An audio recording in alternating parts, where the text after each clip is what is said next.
meus amigos, minhas amigas, como é que vocês estão? Sejam bem-vindos a mais um estudo do livro O que é o Espiritismo, uma das obras fundamentais da doutrina espírita, que Kardec mesmo escreveu para explicar o Espiritismo. Nós vimos no episódio anterior sobre o primeiro diálogo que era travado com um crítico, que a gente percebeu que o crítico não queria outra coisa a não ser material, porque estava escrevendo um livro contra o espiritismo e queria, na verdade, mais material para botar no livro dele. Não queria, de fato, conhecer o espiritismo ou algo do gênero. Hoje nós vamos entrar num segundo diálogo, que é o cético. Cético é aquela pessoa que não acredita, né? Este diálogo é subdividido em muitos outros temas, então fica mais fácil para a gente estudar dessa maneira. Tá bom? Antes de começarmos, clique aí já no joinha, como diz assim, dê um joinha entendendo que esse vídeo vai ser bom, compartilhe com um amigo. Se você não for inscrito, se inscreva e ative todas as notificações, que aqui tem vídeo novo todo dia e você está convidadíssimo, convidadíssima a estudar comigo. E se puder um pouquinho mais, clique no botão Seja Membro. Então vamos sem demora aqui para o segundo diálogo, o cético. Então, o cético diz assim, eu vou colocar o Zezinho para ler as respostas do Kardec, tá? Então, o cético diz: compreendo, cavalheiro, a utilidade do estudo preliminar de que acabais de falar. Como predisposição pessoal, dir-vos-eis que não sou a favor nem contra o espiritismo, porém, que esse assunto me excita o interesse no mais alto grau. Entre as pessoas do meu conhecimento, há partidários e adversários dele.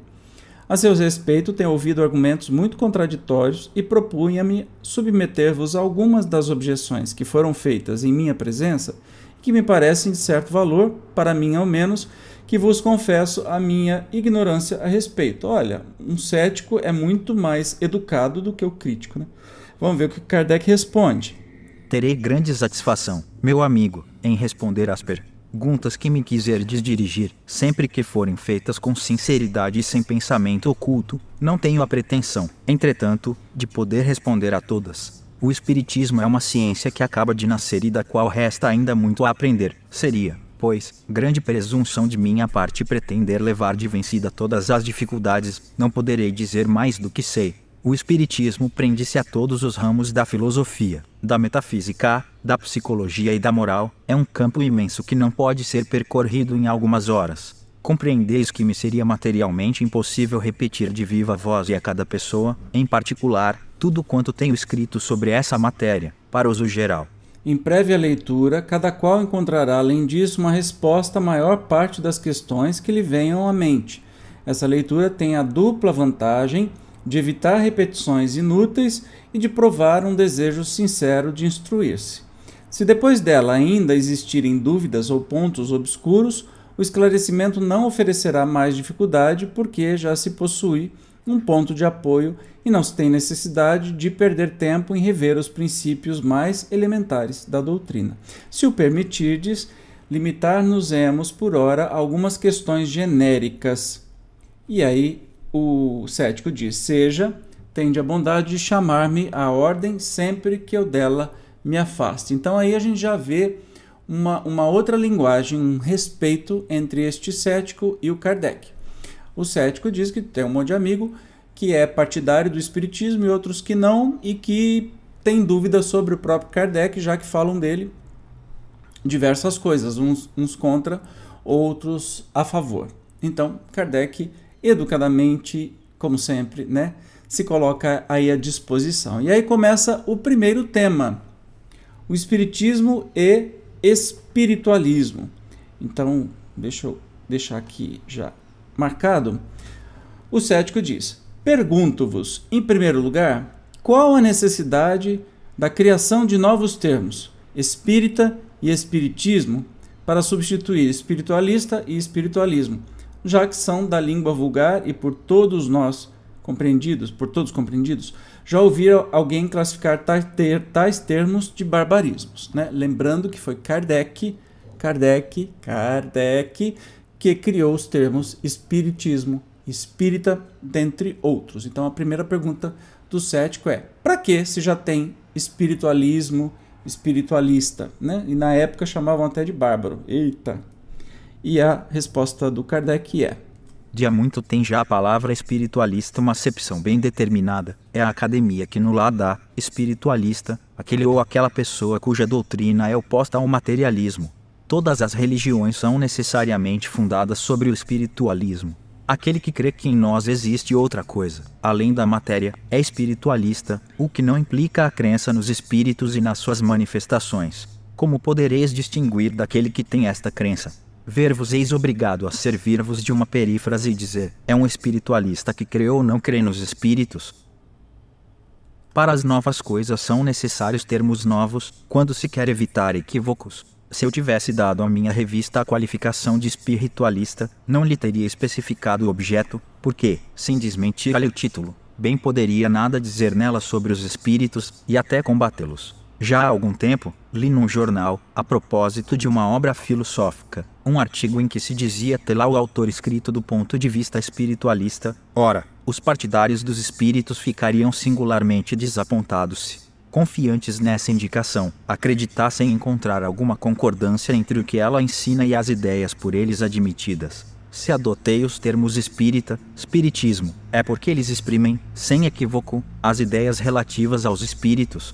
Muito claro pra gente, né? Mas vamos continuar, depois eu faço os meus comentários. Todo espírita é necessariamente espiritualista, mas nem todos os espiritualistas são espíritas. Ainda que os espíritos fossem uma quimera, havia utilidade em adotar termos especiais para designar o que a eles se refere, porque as falsas ideias, como as verdadeiras, devem ser expressas por termos próprios. Além disso, essas palavras não são mais bárbaras que as outras que as ciências, as artes e a indústria diariamente estão criando. Com certeza, elas não são mais do que aquela que Gao imaginou para a sua nomenclatura das faculdades, como secretividade, amabilidade, combatividade, alimentividade, afecionividade, etc. Há pessoas que, por espírito de contradição, criticam tudo que não provém delas, tomando ares de oposicionistas. Aqueles que assim provocam tão pequeninas chicanas, só revelam o acanhamento de suas ideias. Agarrar-se a tais bagatelas é demonstrar falta de boas razões.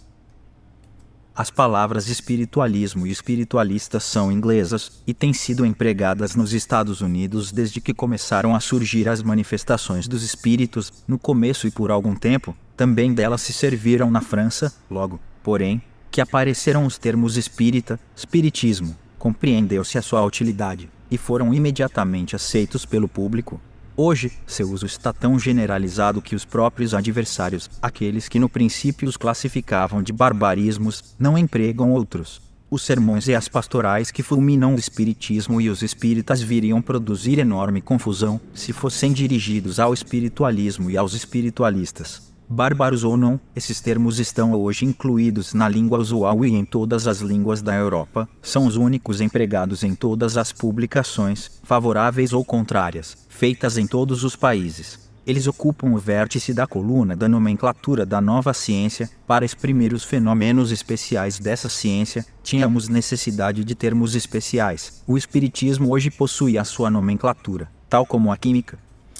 Dá para entender perfeitamente, né? E ele conclui assim: as palavras espiritualismo e espiritualista, aplicadas às manifestações dos espíritos, não são hoje mais empregadas senão pelos adeptos da escola americana.